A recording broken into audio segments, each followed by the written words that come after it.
We didn't use the word police officer back then. We were cops and detectives back in what was called the bad old days. The late 60s and all through the 70s. People once called New York Fun City. Now the police are calling it Fear City. There was terror in a lot of neighborhoods last night. 78 policemen injured, one of them shot in the leg. He's okay. We're over 2,000 homicides every year. I think he was more famous than we were at the time. We're sitting here making a movie. This guy's lived it. The New York City detective that I was and worked with was first married to the job. We were known as the Murder Factory.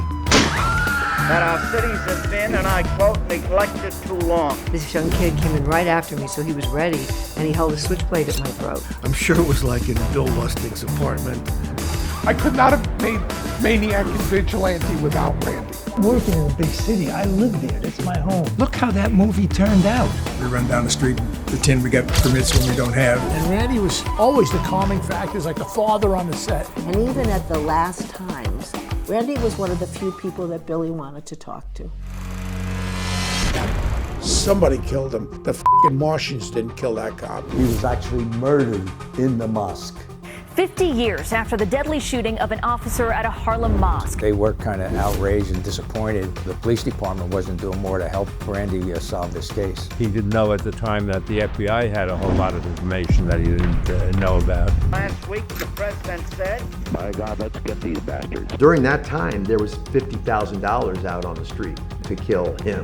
I didn't really think that I was going to be killed for being a cop. Look at the mask with my book.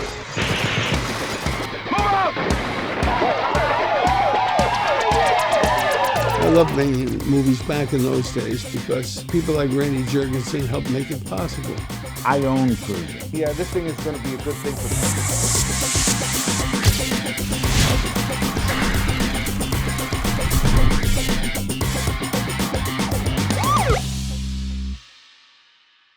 He's the kind of guy that if you only had one telephone call to make, you should call Randy Jurgensen.